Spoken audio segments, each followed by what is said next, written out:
திமுக மத்திய மாவட்ட செயலரான முன்னாள் அமைச்சர் தோப்பு வெங்கடாச்சலத்தின் கட்சி பொறுப்பு பறிக்கப்பட்டுள்ளது.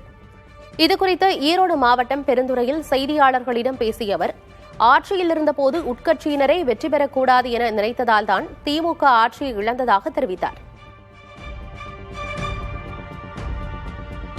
நாம ஆட்சி தக்க வைக்கணும், மக்களை சந்தோஷப்படுத்தணும், மக்களை திருப்திப்படுத்தணுங்கிறத நாம உள்கட்சி பிரச்சனைய நாம இந்த தொகுதி நாம ஜெயிக்க கூடாது, இந்த தொகுதி நாம ஜெயிக்க கூடாது, இவன் வந்துடக்கூடாது, அவன் வந்துடக்கூடாது அப்படின்னு நீங்க வேலை பார்த்தீங்கன்னா ஒரு ஆட்சியை இழந்திருக்கிறது.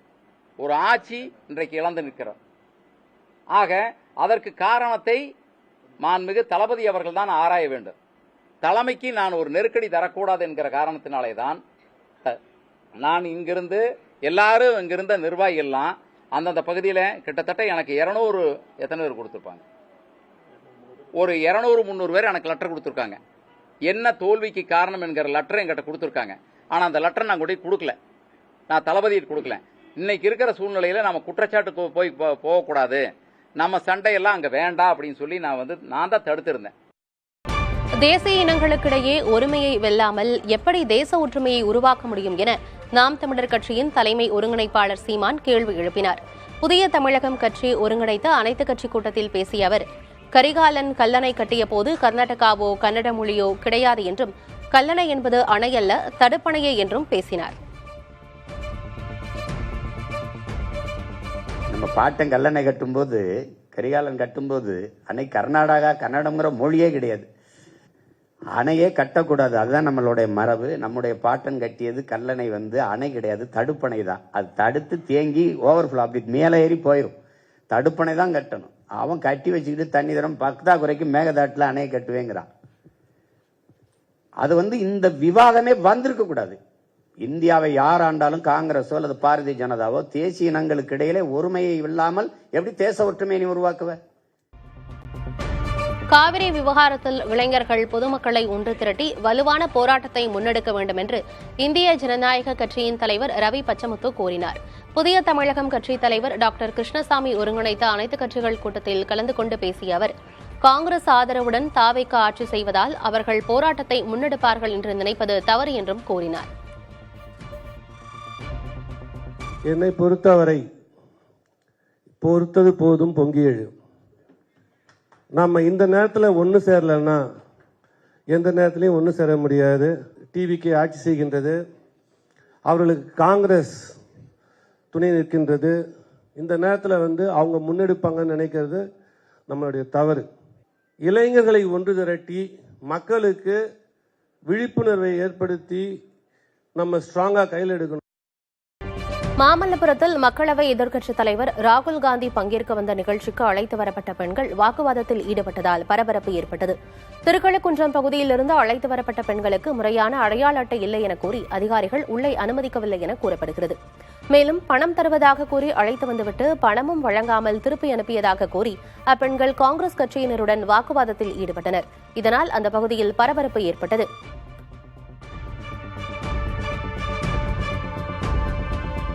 சனாதன தர்மத்தை இழிவுபடுத்தும் வகையில் நடந்து கொண்டதாக கூறி ராகுல் காந்தி மற்றும் 2 எம்பிக்கள் மீது வாரணாசியில் வழக்கு பதிவு செய்யப்பட்டுள்ளது. துறவிகள் சிலர் அளித்த புகாரின் மீது இந்த நடவடிக்கை எடுக்கப்பட்டதாக காவல்துறை கூறியுள்ளது. அயோத்தி ராமர் கோயில் காணிக்கை முறைகேடு விவகாரத்தை குறிக்கும் வகையில் நாடாளுமன்ற வளாகத்தில் நாடகம் போன்ற நிகழ்ச்சி ஒன்று நடைபெற்றது. அதில் உண்டியலில் போடும் பணத்தை காவி உடையணிந்த எம்பி பப்பு யாதவ் தன் சட்டைப்பையில் போட்டுக் கொள்வார். இது மத உணர்வுகளை புண்படுத்துவதாக வழக்கில் கூறப்பட்டிருந்தது. ராகுல் காந்தி தவிர சுயேட்சை எம்பி பப்பு யாதவ், சமாஜ்வாதி எம்பி அவதேஷ் பிரசாத் ஆகியோரும் வழக்கில் சேர்க்கப்பட்டுள்ளனர். பிரதமர் மோடி பேசிய அதே பாணியில் அவரை விமர்சித்து நடிகர் பிரகாஷ் ராஜ் வீடியோ வெளியிட்டிருக்கிறார். அதில் மாணவர்கள் தவறு செய்தால் பெரியவர்கள் அவர்களை கண்டித்து திருத்த வேண்டுமே தவிர வழக்கு பதிவு செய்து துன்புறுத்தக்கூடாது. மாணவர்கள் மீதான காவல்துறையின் அடக்குமுறை தொடர்ந்தால் மக்களின் கோபத்தால் ஆட்சி அதிகாரத்தையே இழக்க நேரிடும் என பிரதமருக்கு அவர் எச்சரிக்கை விடுத்துள்ளார்.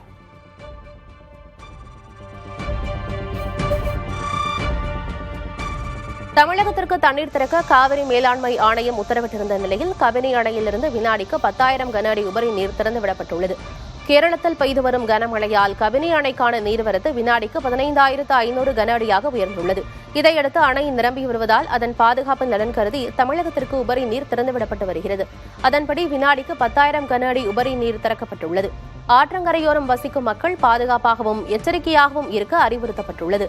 தமிழ்நாட்டுக்கு வினாடிக்கு 3,500 கன அடி நீர் திறக்க காவிரி மேலாண்மை ஆணையம் உத்தரவிட்டிருந்தது குறிப்பிடத்தக்கது.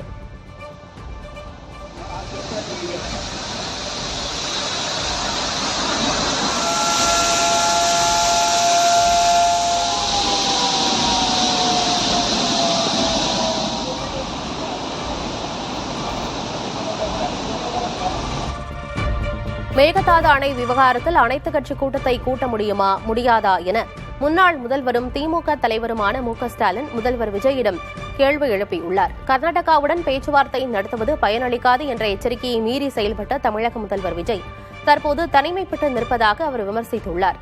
சட்ட ரீதியாக மட்டுமே போராட வேண்டும் என்ற கடந்த கால படிப்பினையை புறக்கணித்துவிட்டு கர்நாடகாவுக்கு தூது அனுப்பியதாக முதல்வரை அவர் சாடியுள்ளார்.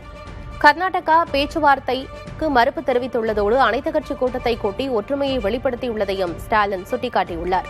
எனவே இனியேனும் காவிரி பிரச்சினையில் உரிய ஆலோசனைகளுடன் அரசு செயல்பட வேண்டும் என்று மு.க.ஸ்டாலின் வலியுறுத்தியுள்ளார்.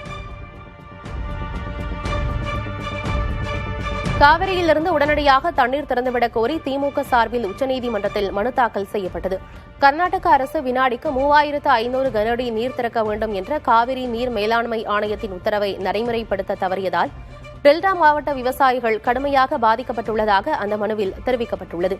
மேலும் நீர் பற்றாக்குறையை சரி செய்யும் வகையில் அடுத்த 15 நாட்களுக்கு தினமும் வினாடிக்கு 7,000 கன அடி நீர் திறக்க உத்தரவிட வேண்டும் என்றும் அதில் வலியுறுத்தப்பட்டுள்ளது.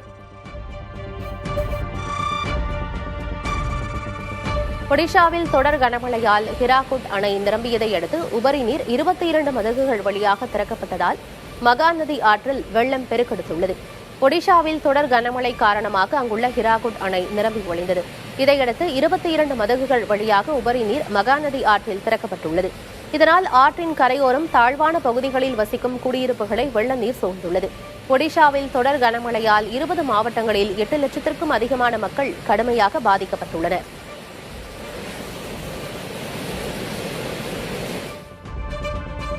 நீட் தேர்வை ரத்து செய்ய வலியுறுத்தி இருசக்கர வாகன பரப்புரை மேற்கொள்ள அனுமதி மறுக்கப்பட்டதை எதிர்த்து உயர்நீதிமன்றத்தில் திராவிடர் கழகம் வழக்கு தொடர்ந்துள்ளது. கோரிக்கையை வலியுறுத்தி ஜூலை 30ஆம் தேதி முதல் ஆகஸ்ட் 2ஆம் தேதி வரை திராவிடர் கழகத்தின் சார்பில் இருசக்கர வாகன பரப்புரை மேற்கொள்ள திட்டமிடப்பட்டிருந்தது. இதற்கான அனுமதி தரும்படி பல்வேறு மாவட்டங்களில் காவல்துறையிடம் திராவிடர் கழகம் சார்பில் அனுமதி கோரப்பட்ட போது மறுப்பு தெரிவிக்கப்பட்டது. இந்நிலையில் பரப்புரைக்கு அனுமதி அளிக்க உத்தரவிடும்படி கேட்டு திராவிடர் கழகத்தின் சார்பில் அதன் துணைத் தலைவர் கலி பூங்குன்றன் உயர்நீதிமன்றத்தில் மனு தாக்கல் செய்துள்ளார். இந்த மனு விரைவில் விசாரணைக்கு வர உள்ளது. மேகதாது அணை விவகாரத்தில் அனைத்துக் கட்சி கூட்டத்தை கூட்ட முடியுமா முடியாதா என முன்னாள் முதல்வரும் திமுக தலைவருமான மு.க.ஸ்டாலின் விஜயிடம் கேள்வி எழுப்பியுள்ளார். கர்நாடகாவுடன் பேச்சுவார்த்தை நடத்துவது பயனளிக்காது என்ற எச்சரிக்கையை மீறி செயல்பட்ட தமிழக முதல்வர் விஜய் தற்போது தனிமைப்பட்டு நிற்பதாக அவர் விமர்சித்துள்ளார். சட்ட ரீதியாக மட்டுமே போராட வேண்டும் என்ற கடந்த கால படிப்பினையை புறக்கணித்துவிட்டு கர்நாடகாவுக்கு தூது அனுப்பியதாக முதல்வரை சாடியுள்ளார். கர்நாடக அரசு பேச்சுவார்த்தைக்கு மறுப்பு தெரிவித்துள்ளதோடு அனைத்துக் கட்சி கூட்டத்தை கூட்டி ஒற்றுமையை வெளிப்படுத்தியுள்ளதையும் ஸ்டாலின் சுட்டிக்காட்டியுள்ளார். எனவே இனியேனும் காவிரி பிரச்சினையில் உரிய ஆலோசனைகளுடன் அரசு செயல்பட வேண்டும் என்றும் மு.க.ஸ்டாலின் வலியுறுத்தியுள்ளார்.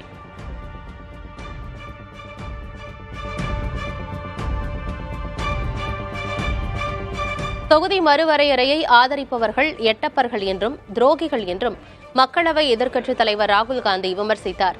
மாமல்லபுரத்தில் காங்கிரஸ் மாவட்ட தலைவர்களின் பயிற்சி கூட்டத்திற்கு பிறகு செய்தியாளர்களை சந்தித்த அவர் தொகுதி மறுவரையறை என்பது தமிழ்நாட்டு மக்களின் அதிகாரத்தை பறிக்க பாஜக செய்யும் சதி என்று குறிப்பிட்டார்.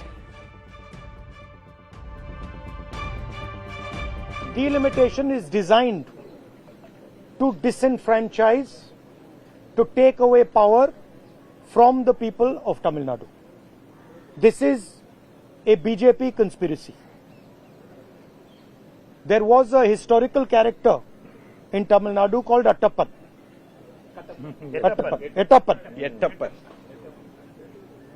Attappan is basically symbolic of the betrayal of the people of Tamil Nadu.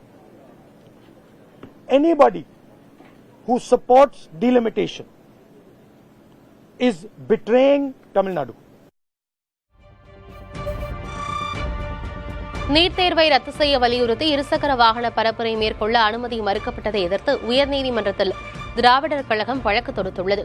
கோரிக்கையை வலியுறுத்தி ஜூலை 30ஆம் தேதி முதல் ஆகஸ்ட் 2ஆம் தேதி வரை திராவிடர் கழகத்தின் சார்பில் இருசக்கர வாகன பரப்புரை மேற்கொள்ள திட்டமிடப்பட்டிருந்தது.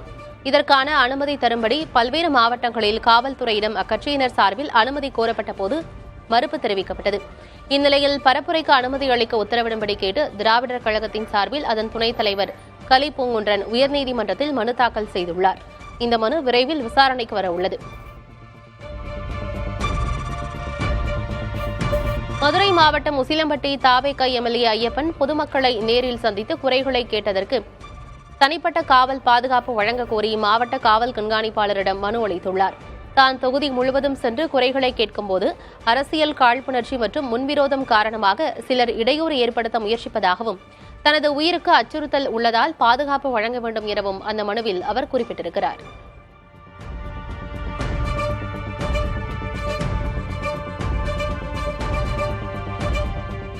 கிளாஸ்கோவில் நடைபெற்று வரும் காமன்வெல்த் விளையாட்டில் தமிழக வீரர்கள் பதக்கங்களை குவித்துள்ளனர். ட்ரிபிள் ஜம்ப் போட்டியில் களமிறங்கிய பிரவீன் சித்திரவேல் 16.58 மீட்டர் தூரம் தாண்டி வெள்ளிப் பதக்கத்தை தட்டிச் சென்றார்.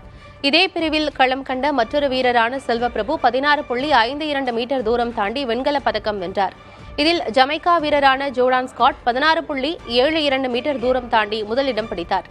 ஒரே பிரிவில் தமிழக வீரர்கள் 2 பேர் பதக்கங்களை வென்றுள்ளது ரசிகர்களை உற்சாகப்படுத்தியுள்ளது.